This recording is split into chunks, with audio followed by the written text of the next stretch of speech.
없이 제사를 어쩌겠다는 거야. 부엌 바닥에 곰탕이 쏟아졌습니다. 그 위로 미정 씨가 쓰러져 있었습니다. 팔에서 김이 올라왔고 피부가 붉게 부풀어 오르고 있었습니다. 남편이 달려와 아내를 안아 일으켰습니다. 그때 시어머니가 부엌으로 들어섰습니다. 바닥에 국물, 뒤집어진 솥, 그리고 쓰러진 며느리. 시어머니의 입에서 터져나온 첫마디. 15년간 혼자였습니다. 새벽장도 수십 가지 음식도 전부 혼자.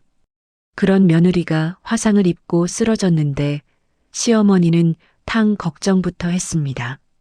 대체 이 집에선 무슨 일이 벌어지고 있었던 걸까요? 사연 시작 전에 구독과 좋아요 눌러주시고 지금 어디에서 듣고 계신지도 댓글로 남겨주세요. 진심을 담아 감사의 마음을 전하고 싶습니다. 새벽 4시 거제의 한 아파트 침실에 알람 진동이 울렸습니다. 어둠 속에서 짧은 떨림이 협탁 위로 퍼졌습니다. 미정 씨가 재빨리 손을 뻗어 알람을 껐습니다. 이불을 밀어내고 몸을 일으켰습니다. 이마에 식은땀, 온몸이 으슬으슬 떨렸습니다. 고열이었습니다. 하지만 그녀는 그 사실을 애써 무시한 채 침대에서 내려왔습니다. 입에서 짧은 기침이 새어나왔지만 손으로 입을 막아 소리를 죽였습니다. 옆에서 잠들어 있던 남편 한태석 씨가 잠결에 눈을 떴습니다. 벌써?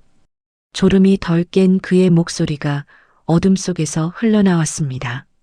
미정 씨는 잠옷 위에 얇은 가디건을 걸치며 조용히 대답했습니다. 시장만 다녀올게요.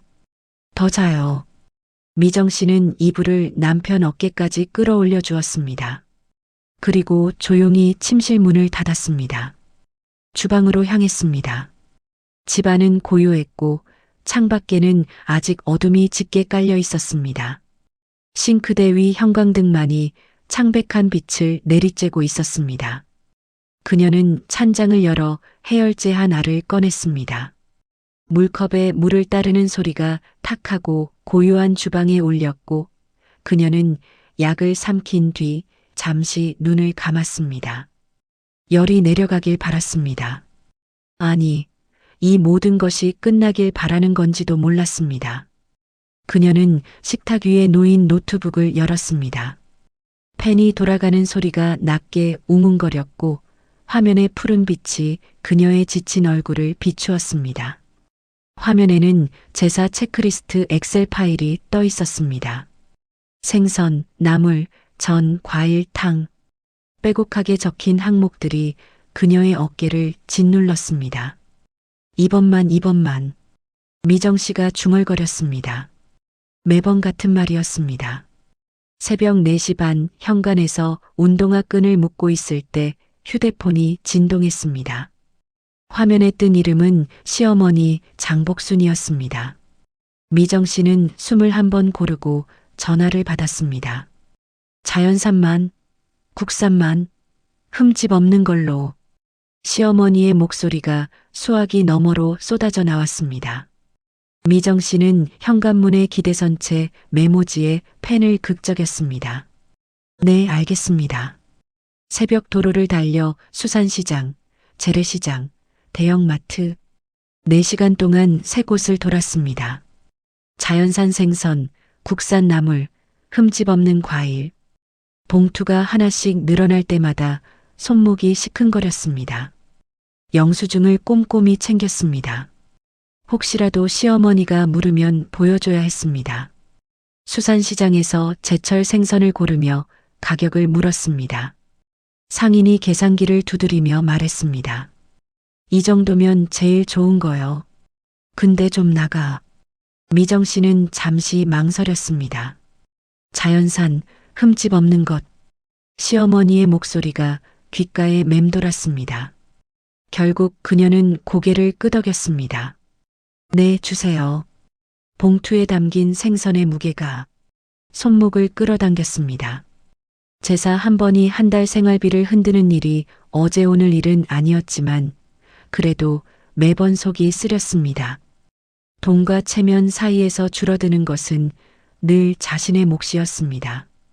재래시장 벤치에 잠시 앉아 휴대폰을 꺼냈습니다. 사진첩 속 어머니 얼굴을 바라보았습니다. 눈가가 뜨거워졌지만 손등으로 훔치고 다시 일어섰습니다. 차 안에서 신호 대기 중에 휴대폰 화면이 켜졌습니다. 가족 단체 카톡방, 큰형수, 둘째 형수 메시지가 나란히 떠 있었습니다. 저녁에 갈게 이모티콘. 새벽부터 장을 보는 사람은 자신뿐이었습니다. 신호가 바뀌었고 미정 씨는 다시 엑셀을 밟았습니다. 오전 8시 30분 미정 씨는 집으로 돌아왔습니다. 현관문을 열고 들어서니 조용한 집 안 공기가 그녀를 맞았습니다. 무거운 짐들을 주방으로 옮기며 그녀는 냉장고 문을 열었습니다. 문이 닫히는 소리가 쿵 하고 울렸고 봉투들이 바닥에 내려앉는 소리가 뒤따랐습니다. 잠시 싱크대에 기대선 미정 씨의 몸이 푹 꺼지는 것 같았습니다. 다리에 힘이 풀렸고 눈앞이 살짝 흐려졌습니다. 그때 휴대폰에 문자가 도착했습니다. 태석 씨였습니다. 무리하지 마. 미정 씨는 화면을 보며 짧게 답장을 보냈습니다. 괜찮아. 그 두 글자가 얼마나 무거운 거짓말인지 그녀 자신만이 알고 있었습니다. 오후 3시 미정 씨는 시댁 부엌에 서 있었습니다. 낯익은 공간이었지만 그곳에 들어설 때마다 재판장에 서는 것 같은 긴장감이 몰려왔습니다. 싱크대에서는 찬물이 콸콸 쏟아지고 있었고 도마 위에서는 칼이 탁탁 소리를 내며 재료를 썰고 있었습니다. 미정 씨는 도라지 껍질을 벗기고 있었습니다. 부엌 입구에 시어머니 장복순 씨가 나타났습니다. 그녀는 며느리의 손놀림을 지켜보다가 이내 입을 열었습니다. 도라지 그따위로 하면 씹는 맛이 없지. 미정 씨의 손이 잠시 멈췄습니다. 한숨이 나오려는 것을 꾹 참으며 그녀는 고개를 숙인 채 대답했습니다. 네. 그 한마디 뒤로 부엌에는 다시 칼소리와 물소리만이 흘렀습니다. 미정 씨는 다시 손을 움직였습니다. 15년간 이 부엌에서 셀 수 없이 음식을 만들었습니다. 칭찬을 들은 적은 없었습니다. 오후 4시 시댁 거실에서 현관문이 열리는 소리가 들려왔습니다. 택배기사가 커다란 박스를 들고 서 있었습니다. 시어머니 복순 씨가 거실로 나와 박스를 받아들었습니다. 박스를 뜯는 소리가 사각사각 울렸고 포장지가 바닥에 흩어졌습니다. 안에는 고급 한우 세트가 들어 있었습니다. 보내온 사람은 큰며느리 윤수진 씨였습니다. 복순 씨의 얼굴에 환한 미소가 번졌습니다. 역시 큰며느리, 센스가 다르다. 그 칭찬이 거실을 가득 채웠습니다. 부엌에서 들려오는 칼질 소리가 잠시 멈췄습니다. 미정 씨가 그 말을 들은 것입니다. 하지만 아무도 부엌 쪽을 돌아보지 않았습니다. 새벽부터 시장을 돌고 무거운 짐을 나르고 지금 이 시간까지 쉬지 않고 손을 놀리고 있는 사람은 보이지 않는 것 같았습니다. 오후 4시 20분 미정 씨는 부엌에서 도라지 껍질을 계속 벗기고 있었습니다. 껍질이 끊어지는 소리가 조용히 울렸고 손톱 밑에는 검은 흙이 끼어 있었습니다. 손이 잠시 멈췄습니다. 거실에서 들려오는 웃음소리와 칭찬이 귓가에 맴돌았습니다. 난 새벽부터 그 생각이 머릿속을 스쳤습니다. 속이 끓어오르는 것 같았습니다. 하지만 미정 씨는 입을 꾹 다물고 다시 손을 움직였습니다. 말 대신 노동으로 분노를 삼키는 것이 그녀의 방식이었습니다. 15년간 그렇게 해왔고 오늘도 다르지 않았습니다. 도라지 한 뿌리를 다 손질하고 나서야 그녀는 짧은 숨을 내쉬었습니다. 저녁 7시 현관문이 열리며 태석 씨가 들어왔습니다. 문이 열리는 소리와 함께 찬 바깥 공기가 잠시 실내로 밀려들었습니다. 그는 신발을 벗으며 부엌 쪽을 바라보았습니다. 아내가 여전히 부엌에 서 있는 모습이 보였습니다. 그녀의 얼굴이 붉게 달아올라 있다는 것을 그는 눈치챘습니다. 태석 씨는 거실로 들어가 어머니에게 조심스럽게 말을 꺼냈습니다. 미정 씨는 부엌에서 그 소리를 들으며 숨을 고르고 있었습니다. 낮에 좀 오라 하면 안 돼요? 태석 씨의 목소리는 조심스러웠지만 그 안에는 분명한 의도가 담겨 있었습니다.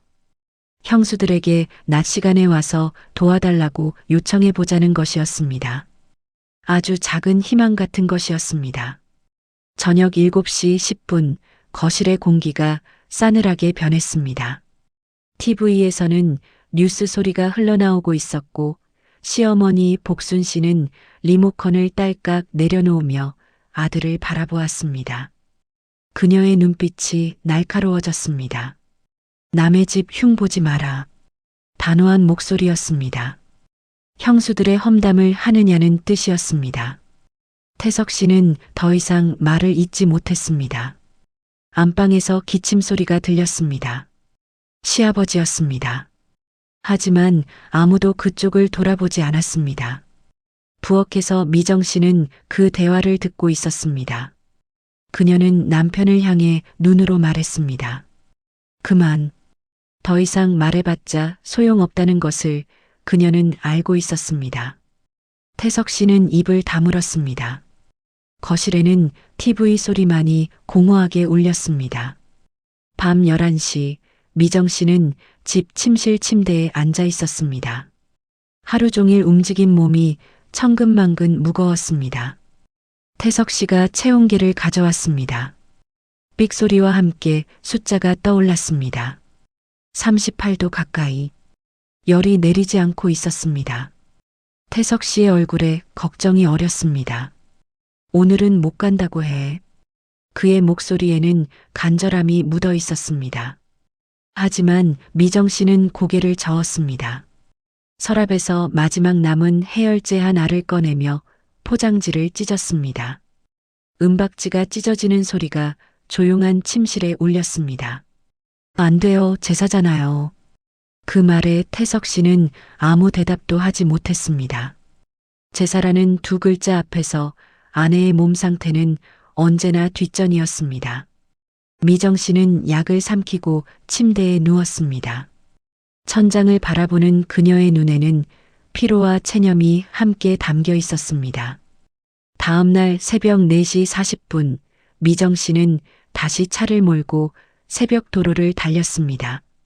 어둠 속에서 엔진 소리가 낮게 울렸고 가로등 불빛이 창문을 스쳐 지나갔습니다. 핸들을 잡은 손등에 땀이 맺혀 있었습니다. 몸이 떨리고 있다는 것을 그녀는 느꼈습니다. 열 때문인지 피로 때문인지 아니면 두려움 때문인지 알 수 없었습니다. 조금만 버티자. 그녀는 속으로 되뇌었습니다. 불길한 예감이 가슴 한편을 짓누르고 있었지만 멈출 수는 없었습니다. 제사는 기다려주지 않았고 그녀 외에 준비할 사람은 아무도 없었습니다. 미정 씨는 엑셀을 밟으며 앞만 바라보았습니다. 오전 6시 시댁 부엌에 기름 냄새가 퍼졌습니다. 가스레인지 위에서 기름이 지글지글 끓고 있었고 후드팬이 웅웅 소리를 내며 돌아가고 있었습니다. 미정 씨는 전을 부치고 있었습니다. 동그랗게 반죽을 떠서 프라이팬에 올리고 노릇하게 익으면 뒤집는 동작을 반복했습니다. 열기가 얼굴로 올라와 볼이 더욱 붉어졌습니다. 부엌 한쪽에 의자가 놓여 있었습니다. 시어머니 복순 씨가 그 의자에 앉아 며느리의 손놀림을 지켜보고 있었습니다. 감시하듯 바라보는 그 시선 아래에서 미정 씨의 어깨는 더욱 굳어갔습니다. 불약하게 반죽 묽다. 복순 씨의 지적이 날아왔습니다. 미정 씨는 아무 말 없이 불을 줄이고 반죽 농도를 조절했습니다. 대답 대신 행동으로 보여주는 것. 그것이 이 부엌에서 살아남는 방법이었습니다. 기름이 튀어 손등에 닿았지만 그녀는 인상 하나 찌푸리지 않았습니다. 도망갈 수 없다는 것을 알기에 버티는 것 외에는 선택지가 없었습니다. 오후 1시 현관문이 열리며 둘째 형수 배지연 씨가 들어왔습니다. 거실에는 오후 햇살이 비스듬히 들어와 있었고 TV에서는 예능 프로그램이 흘러나오고 있었습니다. 지연 씨는 신발을 벗고 거실로 들어왔습니다. 그리고 소파에 푹 앉았습니다. 소파 쿠션이 눌리는 소리가 났고 그녀는 리모컨을 들어 채널을 돌리기 시작했습니다. 부엌에서 나온 미정 씨와 눈이 마주쳤습니다. 지연 씨가 말했습니다. 어머, 얼굴 빨갛네. 그것이 전부였습니다. 말뿐인 걱정이었습니다. 지연 씨는 일어나 부엌으로 오지 않았습니다. 그냥 소파에 앉아 TV 화면을 바라볼 뿐이었습니다. 채널이 넘어가는 소리가 딸깍딸깍 울렸습니다. 미정 씨는 다시 부엌으로 돌아갔습니다. 오후 2시 부엌에서 물소리가 콸콸 울렸습니다. 싱크대에 그릇들이 쌓여 있었고 아직 손질해야 할 재료들이 도마 위에 놓여 있었습니다. 미정 씨의 손이 점점 느려지고 있었습니다. 열과 피로가 한계에 다다르고 있었습니다. 그때 부엌으로 들어오는 발소리가 들렸습니다. 태석 씨였습니다. 그는 아무 말 없이 싱크대 앞에 섰습니다. 그리고 고무장갑을 끼고 설거지를 시작했습니다. 물이 콸콸 흐르는 소리와 그릇이 부딪히는 소리가 울렸습니다. 미정 씨는 남편을 바라보았습니다. 내가 할게. 태석 씨가 낮은 목소리로 말했습니다. 짧은 말이었지만 그 안에는 미안함과 다짐이 함께 담겨 있었습니다. 미정 씨의 숨이 떨렸습니다. 15년 만에 처음으로 누군가가 옆에 서서 함께 손을 움직이고 있었습니다. 혼자가 아니라 둘이 된 것. 그것은 아주 작은 변화였지만 미정 씨의 눈시울을 뜨겁게 만들기에 충분했습니다. 태석 씨는 말없이 설거지를 하고 재료를 손질하고 무거운 것을 옮겼습니다. 서툴렀지만 진심이 담긴 손길이었습니다. 부엌의 공기가 조금 달라진 것 같았습니다. 하지만 미정 씨의 몸은 이미 한계를 향해 가고 있었습니다. 이마에 땀이 흘러내렸고 눈앞이 간간히 흐려졌습니다. 그녀는 그것을 애써 무시하며 다시 가스레인지 앞에 섰습니다. 아직 끝나지 않은 일들이 그녀를 기다리고 있었습니다. 오후 3시 30분 시댁 부엌은 전쟁터 같았습니다. 4개의 화구가 동시에 불을 뿜고 있었습니다. 한쪽에서는 전이 지글거리고 다른 쪽에서는 나물이 볶아지고 있었습니다. 가장 큰 화구 위에는 곰탕 솥이 올라가 보글보글 끓고 있었고 나머지 한 곳에서는 찌개가 익어가고 있었습니다. 후드팬이 웅웅 소리를 내며 쉴 새 없이 돌아갔지만 부엌 안의 열기는 좀처럼 가시지 않았습니다. 미정 씨는 그 한가운데 서 있었습니다. 이마에서 땀이 흘러 눈가로 떨어졌고 앞치마는 기름과 국물로 얼룩져 있었습니다. 그녀의 손이 떨리고 있었습니다. 국자를 잡은 손가락에 힘이 들어가지 않았습니다. 왜 눈앞이? 시야가 흐려지기 시작했습니다. 가스레인지에 파란 불꽃이 일렁이는 것처럼 보였습니다. 미정 씨는 고개를 저으며 정신을 붙잡으려 했습니다. 아직 끝나지 않았습니다. 곰탕을 떠서 그릇에 담아야 했고 전을 더 부쳐야 했고 상차림을 완성해야 했습니다. 멈출 수 없었습니다. 오후 4시 곰탕 솥이 거세게 끓어오르고 있었습니다. 뚜껑 사이로 하얀 김이 뿜어져 나왔고 보글보글 소리가 점점 커졌습니다. 미정 씨는 불을 줄이려고 손을 뻗었습니다. 하지만 그 순간 심장이 쿵 하고 뛰었습니다. 현기증이 밀려왔습니다. 천장이 빙글빙글 도는 것 같았습니다. 잠깐만 물 좀. 미정 씨가 중얼거렸습니다. 물을 마시면 괜찮아질 것 같았습니다. 그녀는 싱크대 쪽으로 몸을 돌리려 했습니다. 하지만 다리에 힘이 풀렸습니다. 오후 4시 1분 미정 씨의 손이 손잡이를 스쳤습니다. 균형을 잃은 몸이 앞으로 기울었고 그 충격에 곰탕솥이 기울어졌습니다. 펄펄 끓던 국물이 솥 밖으로 쏟아져 내렸습니다. 뜨거운 액체가 미정 씨의 팔과 손을 덮쳤습니다. 살을 파고드는 열기. 순간 숨이 멎는 것 같았습니다. 비명이 터져 나왔습니다. 숨이 찢어지는 듯한 소리였습니다. 부엌 안에 뜨거운 김이 피어올랐고 타는 듯한 냄새가 코를 찔렀습니다. 미정 씨의 몸이 바닥으로 쓰러졌습니다. 곰탕 국물이 바닥에 흥건하게 퍼졌고 그 위로 그녀가 쓰러져 있었습니다. 오후 4시 2분 거실에서 발소리가 쿵쿵 울렸습니다. 태석 씨가 부엌으로 달려왔습니다. 그가 본 것은 바닥에 쓰러진 아내와 붉게 익어가는 팔이었습니다. 숨이 멎는 것 같았습니다. 그는 뜨거운 국물을 피해 아내 곁으로 다가갔습니다. 미정 씨를 안아 일으키며 그는 헐떡이는 숨을 내쉬었습니다. 정신 차려. 병원 가. 태석 씨의 목소리가 떨렸습니다.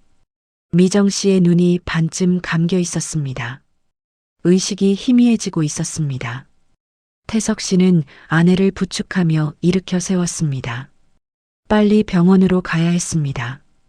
1초가 급했습니다. 오후 4시 3분 태석 씨가 미정 씨를 부축해 부엌을 나서려는 순간이었습니다. 부엌 입구에 시어머니 복순 씨가 서 있었습니다. 그녀는 바닥에 흥건한 국물과 쓰러졌다 일어난 며느리를 바라보았습니다. 그리고 입을 열었습니다. 제사 상차림은? 그 한마디가 부엌 안을 얼어붙게 만들었습니다. 정적이 쿵 하고 내려앉는 것 같았습니다. 태석 씨의 숨이 멎었습니다.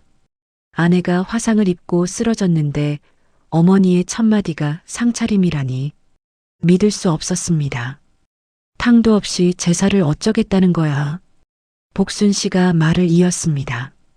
태석 씨는 어머니를 바라보았습니다. 입이 벌어졌다가 다물어졌습니다. 아무 말도 나오지 않았습니다. 지금 뭐라고요? 태석 씨의 목소리가 낮고 차가웠습니다. 그는 더 이상 대답을 기다리지 않았습니다. 어머니를 지나쳐 현관으로 향했습니다. 품에 안긴 아내의 신음소리만이 그의 귓가에 맴돌았습니다. 태석 씨는 미정 씨를 업고 계단을 뛰어내려갔습니다. 발이 계단을 구를 때마다 쿵쿵 소리가 울렸습니다. 엘리베이터를 기다릴 시간이 없었습니다. 한층 한층 뛰어내려가며 그는 아내에게 말했습니다. 미정아, 조금만 참아. 주차장에 도착해 차 문을 쾅 열고 아내를 조수석에 태웠습니다. 안전벨트를 채우는 손이 떨렸습니다. 시동을 걸고 차를 출발시켰습니다. 타이어가 바닥을 긁는 소리가 주차장에 울렸습니다. 태석 씨는 앞만 보며 달렸습니다. 옆자리에서 들려오는 아내의 고통스러운 숨소리가 그의 가슴을 찔렀습니다. 응급실에 도착했습니다. 차가운 소독약 냄새가 코를 찔렀고 형광등 불빛이 눈부시게 쏟아졌습니다. 들것바퀴가 바닥을 구르는 소리가 복도에 울렸습니다. 미정 씨는 들것에 실려 처치실로 들어갔습니다. 태석 씨는 그 뒤를 따라가려 했지만 간호사가 막아섰습니다. 그는 처치실 앞에서 발을 동동 굴렀습니다. 잠시 후 의사가 나왔습니다. 의료기기가 삑삑 소리를 내는 가운데 의사가 말했습니다. 화상 범위가 넓습니다. 피부 이식이 필요해요. 2도 화상이었습니다. 팔과 손에 넓게 퍼진 화상은 단순 치료로는 불가능했습니다. 피부 이식 수술이 필요하다는 것이었습니다. 태석 씨는 벽에 기대섰습니다. 다리에 힘이 풀렸습니다. 오후 5시 태석 씨는 대기실 의자에 앉아 있었습니다. 응급실 대기실은 차가웠습니다. 플라스틱 의자가 딱딱했고 벽에 걸린 시계 초침 소리가 유난히 크게 들렸습니다. 그때 휴대폰이 진동했습니다. 화면을 확인하니 어머니의 문자였습니다. 탕 누가 끓여? 태석 씨는 그 문자를 바라보았습니다.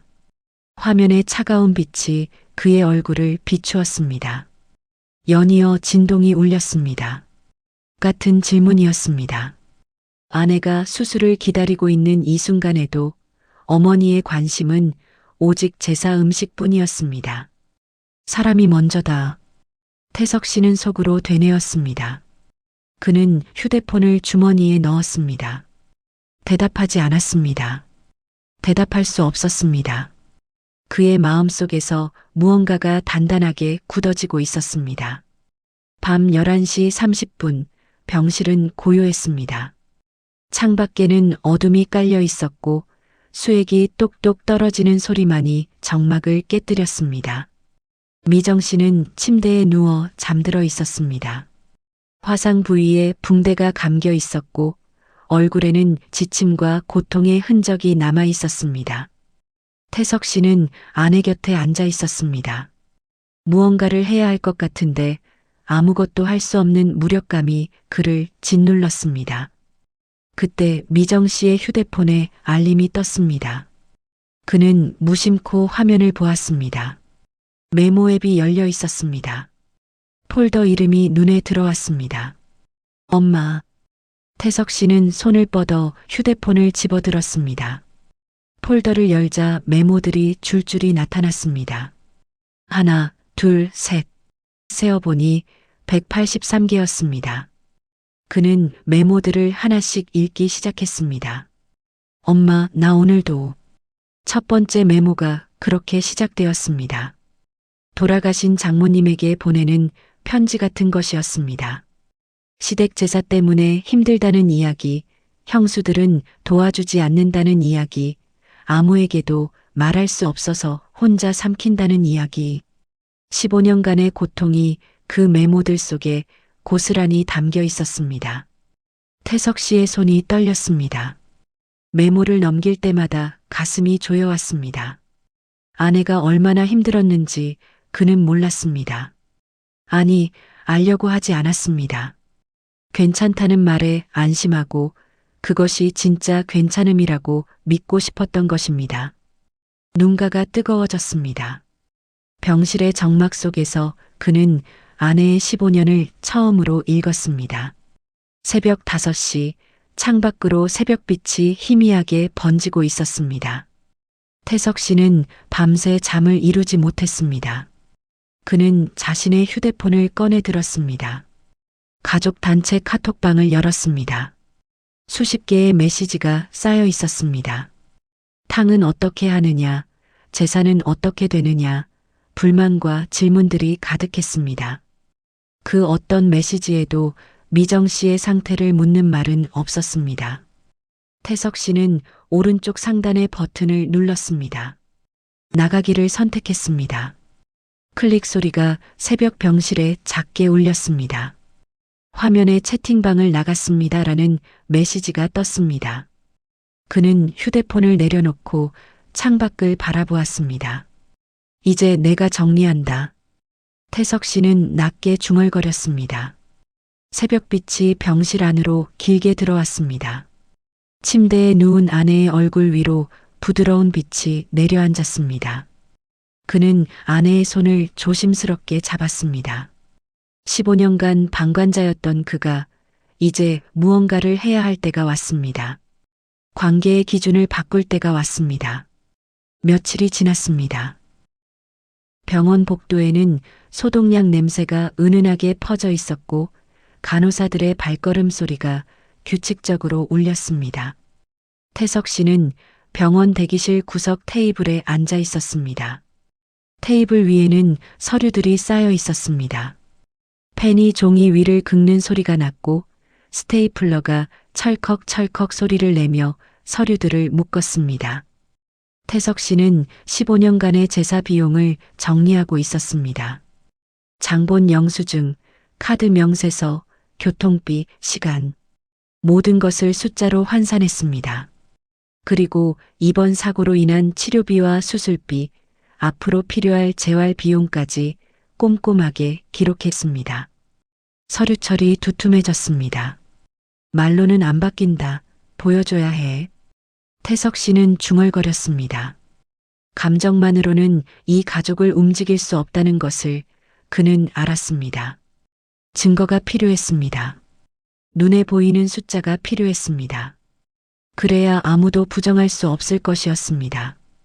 그는 마지막 서류를 철하고 가방에 넣었습니다. 이제 시댁으로 갈 시간이었습니다. 오후 3시 시댁 거실에 가족들이 모여 있었습니다. 거실은 넓었지만 공기가 무거웠습니다. 소파와 의자에 사람들이 앉아 있었고 아무도 먼저 말을 꺼내지 않았습니다.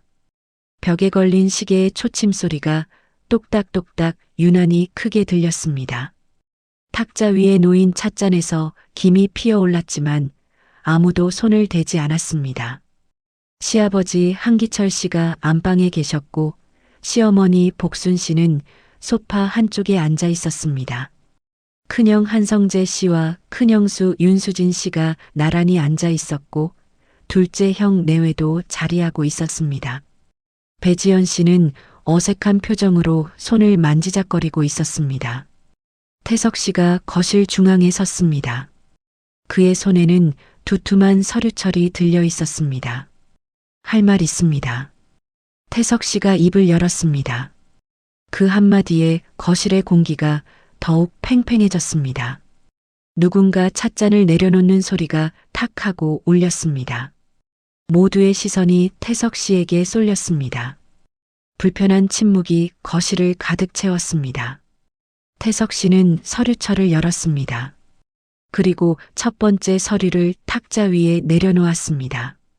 종이가 탁 하고 탁자에 닿는 소리가 났습니다. 그것은 15년간의 제사 비용을 정리한 표였습니다. 장본 비용, 재료비, 교통비, 시간까지 모든 것이 숫자로 기록되어 있었습니다. 큰형 성재 씨가 그 서류를 집어들었습니다. 눈이 커졌습니다. 이게 뭐야? 그의 목소리에 당혹감이 묻어 있었습니다. 숫자들이 빼곡하게 적힌 종이를 보며 그는 숨을 삼켰습니다. 옆에 앉은 수진 씨도 고개를 내밀어 서류를 보았습니다. 거실에 있는 모두가 숨을 멎은 듯 그 서류를 바라보았습니다. 태석 씨는 두 번째 서류를 꺼냈습니다. 이번 것은 미정 씨의 치료비와 수술비, 그리고 앞으로 예상되는 재활 비용이었습니다. 숫자들이 차갑게 나열되어 있었습니다. 치료비만 이 정도입니다. 재활은 최소 6개월. 그리고 태석 씨는 잠시 말을 멈추었습니다. 목소리가 떨렸지만 그는 끝까지 말했습니다. 흉터는 평생 남아요. 그 말에 누군가 침을 삼키는 소리가 들렸습니다. 거실의 공기가 얼어붙었습니다. 복순 씨의 얼굴이 굳어졌고 지연 씨는 고개를 숙였습니다. 15년간 당연하게 여겨왔던 것들의 대가가 숫자로 눈앞에 펼쳐지자 아무도 입을 열지 못했습니다. 태석 씨는 서류를 내려놓고 형수들을 바라보았습니다. 그의 눈빛이 단단했습니다. 큰형수님은 비싼 선물 보내시고 칭찬받으셨죠. 하지만 새벽 장 한 번 같이 가신 적 없으십니다.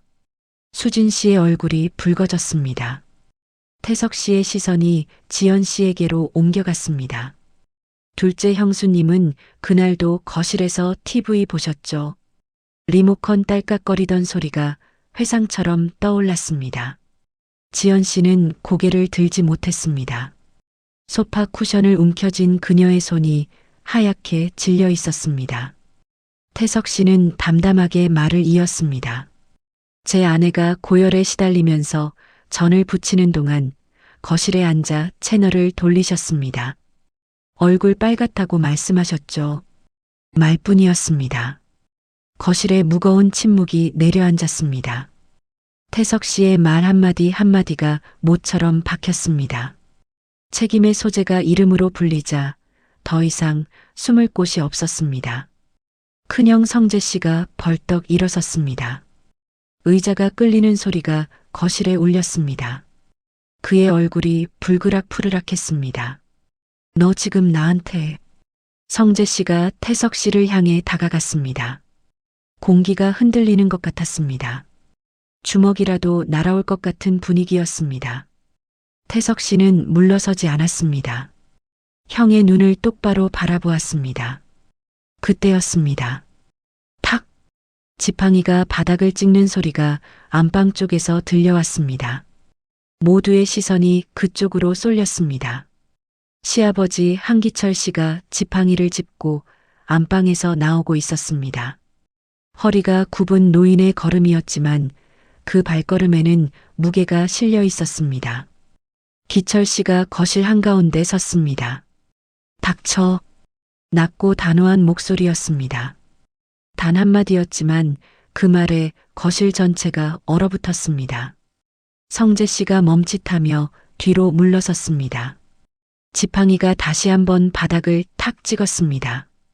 정적이 재시작되었습니다. 기철 씨는 천천히 소파에 앉았습니다.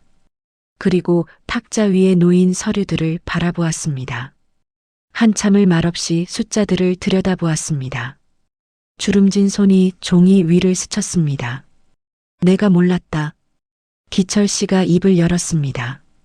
그 목소리에는 후회가 묻어 있었습니다.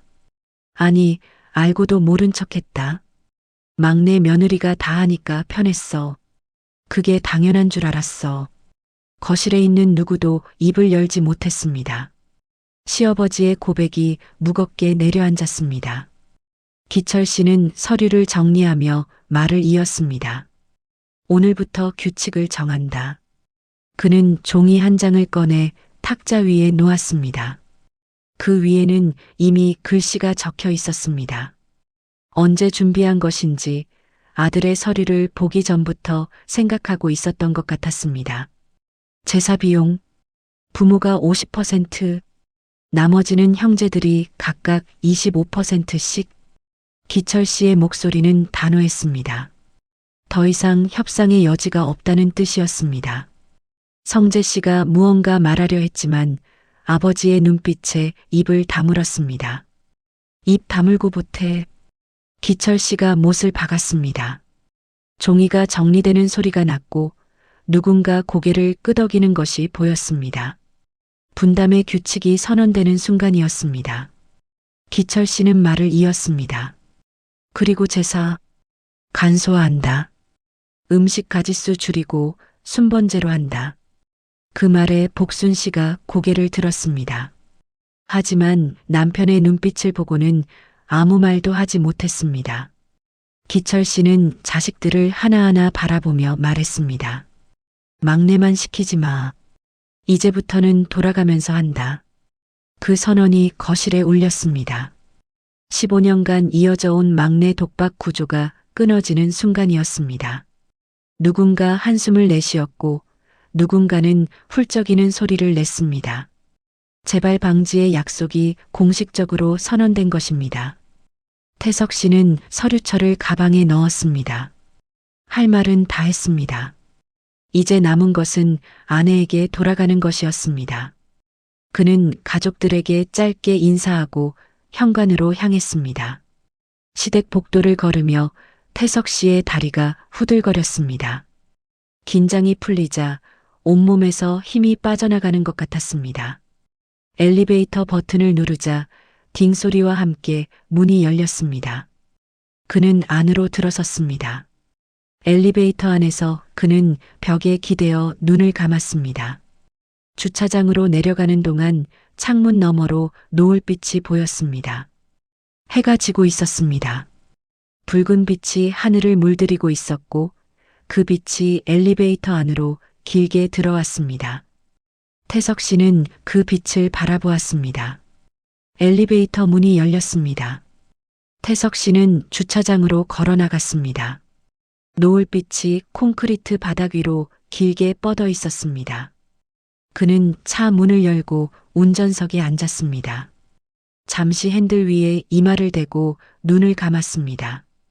깊은 숨을 내쉬었습니다. 이제 병원으로 돌아가야 했습니다. 아내가 기다리고 있었습니다. 좋은 소식을 전해줄 수 있을 것 같았습니다. 아버지가 정리해 주셨다고, 이제 달라질 거라고. 태석 씨는 시동을 걸었습니다. 차가 천천히 움직이기 시작했고 노을빛 속으로 사라져 갔습니다. 병실에 노을빛이 길게 들어오고 있었습니다. 창문 너머로 해가 기울고 있었고 붉은 빛이 하얀 병실 벽을 부드럽게 물들이고 있었습니다. 미정 씨는 침대에 누운 채 천장을 바라보고 있었습니다. 붕대에 감긴 팔이 욱신거렸지만 며칠 전보다는 나아진 것 같았습니다. 문이 열리는 소리가 났습니다. 태석 씨가 들어왔습니다. 그의 얼굴에는 피곤함이 묻어 있었지만 눈빛은 달랐습니다. 무언가를 해냈다는 사람의 눈빛이었습니다. 그는 침대 옆 의자에 앉아 아내의 손을 잡았습니다. 아버지가 정리해 주셨어. 태석 씨가 말했습니다. 미정 씨가 고개를 돌려 남편을 바라보았습니다. 그 말이 무슨 뜻인지 바로 이해되지 않았습니다. 정말? 미정 씨의 목소리가 떨렸습니다. 태석 씨는 고개를 끄덕였습니다. 응, 진짜야. 비용 분담하기로 했어. 제사도 간소화하고 순번제로 한대. 이제 당신 혼자 안 해도 돼. 그 말을 듣는 순간 미정 씨의 눈에서 눈물이 흘러내렸습니다. 15년이었습니다. 15년간 혼자 짊어졌던 짐이 이제야 내려지는 것 같았습니다. 그녀는 남편의 손을 꼭 쥐었습니다. 손가락에 힘이 들어갔습니다. 태석 씨도 그 손을 꽉 잡아주었습니다. 노을빛이 두 사람 위로 길게 내려앉았습니다. 아무 말 없이 손을 맞잡은 채 한참을 그렇게 있었습니다. 며칠이 더 지났습니다. 수술날 아침이 밝았습니다. 수술실 복도는 고요했습니다. 흰 벽과 차가운 형광등 불빛이 복도를 채우고 있었고 자동문이 열리고 닫힐 때마다 바람이 스쳤습니다. 태석 씨는 복도 의자에 앉아 있었습니다.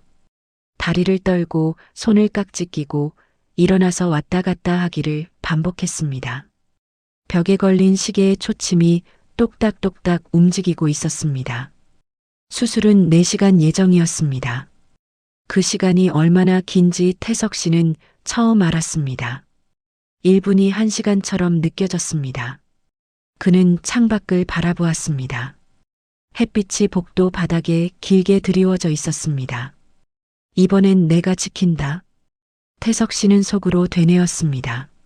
15년간 지키지 못했던 것들을 이제라도 지키고 싶었습니다.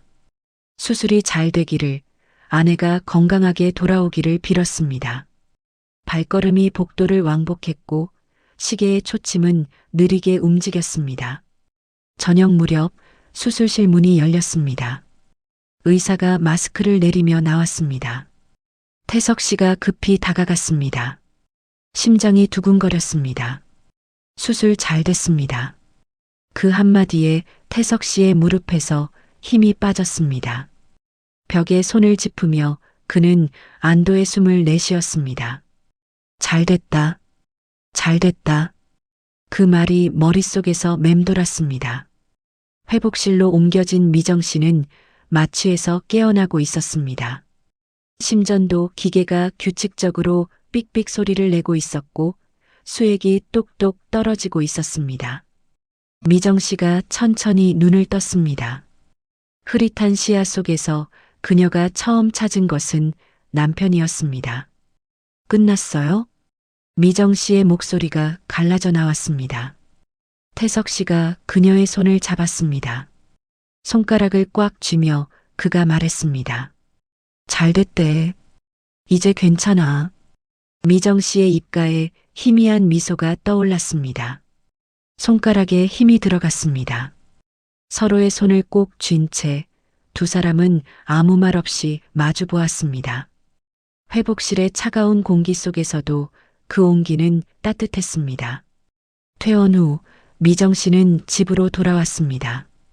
거실 소파에 앉아 있으니 낯익은 집 냄새가 코끝을 스쳤습니다. 창밖으로 저녁 노을이 물들고 있었고 집안은 평화로웠습니다. 하지만 뭔가 달랐습니다. 부엌에서 그릇 부딪히는 소리가 들려왔습니다. 태석 씨가 저녁을 준비하고 있었습니다. 서툰 손놀림으로 계란을 풀고 프라이팬에 기름을 두르고 있었습니다. 연기가 조금 피어올랐습니다. 아이들이 부엌을 기웃거리며 아빠를 도왔습니다. 큰딸 다은이가 접시를 꺼내고 아들 유찬이가 젓가락을 세팅했습니다. 잠시 후 저녁 식사가 거실 테이블에 차려졌습니다. 계란말이가 조금 타고 국간이 좀 싱거웠지만 그것이 중요한 게 아니었습니다. 다은이가 엄마에게 반찬을 집어주었습니다. 엄마 이거 먹어. 유찬이가 계란말이를 가리키며 말했습니다. 안 탄 쪽. 미정 씨가 웃음을 터뜨렸습니다. 그릇이 부딪히는 소리와 웃음 섞인 숨소리가 거실에 울렸습니다. 작지만 진짜 가족의 모습이었습니다. 미정 씨는 서툰 음식을 먹으며 목이 메었습니다. 이런 것이었구나. 자신이 원했던 것은 대단한 것이 아니라 이런 것이었습니다. 며칠 후 저녁 태석 씨의 휴대폰이 울렸습니다. 아버지였습니다. 짧은 통화가 끝나고 태석 씨가 거실로 왔습니다. 그의 표정이 묘했습니다. 긴장과 기대가 섞인 얼굴이었습니다. 내일 오신대다. 그 말에 미정 씨의 몸이 굳었습니다. 거실 공기가 싸늘해지는 것 같았습니다. 다라는 말이 무슨 뜻인지 그녀는 알았습니다. 시댁 식구들이 모두 온다는 뜻이었습니다.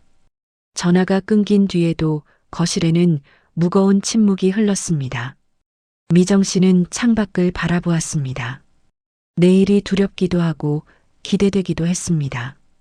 다음 날 오후 3시 초인종이 울렸습니다.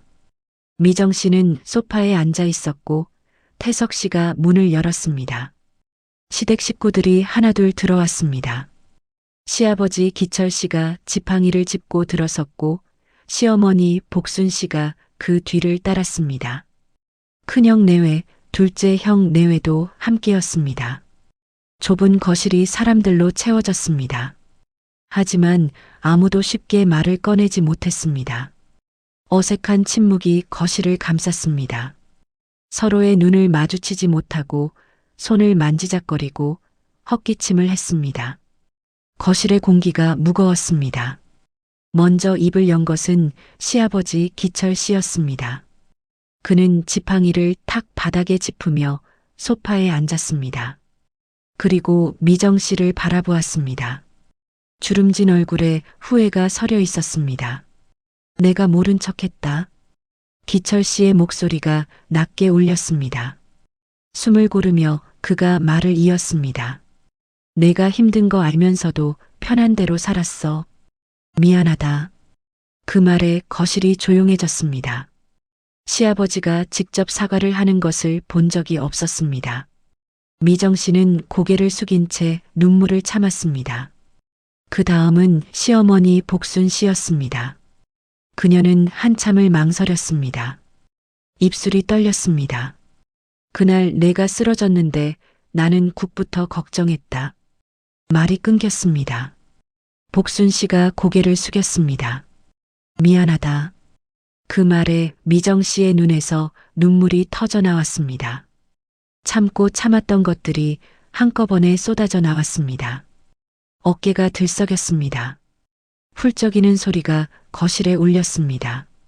나 진짜 힘들었어. 미정 씨가 말했습니다. 처음으로 내뱉는 말이었습니다. 15년간 괜찮다고만 했던 그녀가 처음으로 힘들다고 말했습니다. 복순 씨가 다가와 며느리의 손을 잡았습니다. 손이 맞잡혔습니다. 두 사람의 어깨가 함께 떨렸습니다. 15년간 쌓였던 응어리가 조금씩 녹아내리는 것 같았습니다. 시간이 흘러 다음 제사날이 되었습니다. 하지만 이번에는 달랐습니다. 미정 씨는 집에 있었습니다. 시댁에 가지 않았습니다. 태석 씨가 다녀오기로 했고 미정 씨는 집에서 쉬기로 했습니다. 저녁 무렵 태석 씨가 돌아왔습니다. 그의 얼굴에 웃음기가 묻어 있었습니다. 미정 씨가 물었습니다. 어땠어요? 태석 씨가 웃으며 대답했습니다. 좀 탔대. 형수들이 전을 붙이다가 태웠다는 것이었습니다. 미정 씨도 웃음이 나왔습니다. 처음이면 그렇죠. 거실에 가벼운 웃음이 흘렀습니다. 부엌에서 전 타는 냄새가 났다는 이야기가 코믹하게 느껴졌습니다. 그것이 거리두기의 승리였습니다. 더 이상 모든 것을 혼자 짊어지지 않아도 되었습니다. 서툴더라도 함께 나누는 것. 그것이 시작된 것입니다.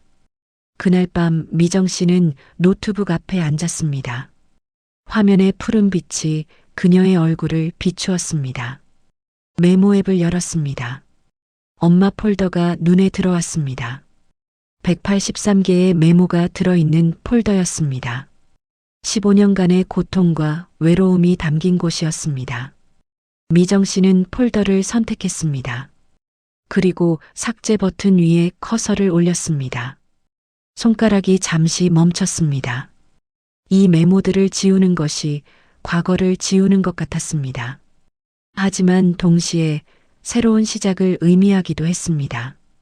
클릭. 폴더가 삭제되었습니다. 휴지통 비움 알림이 떴습니다. 화면에서 엄마 폴더가 사라졌습니다.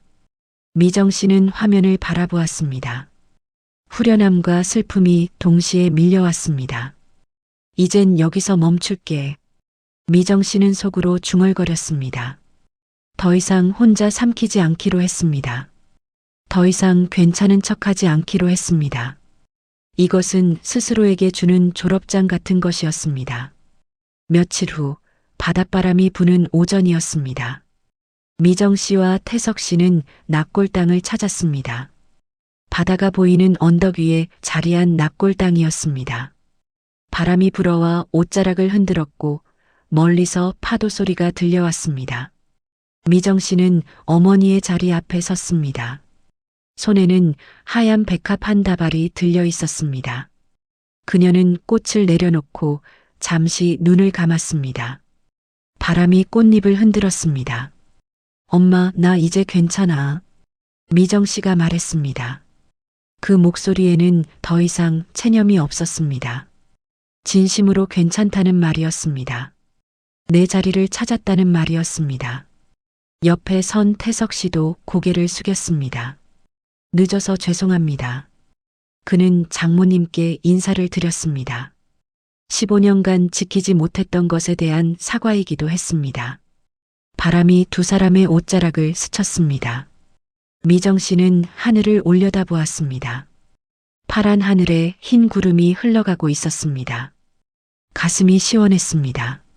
15년간 짊어졌던 짐을 내려놓은 것 같았습니다.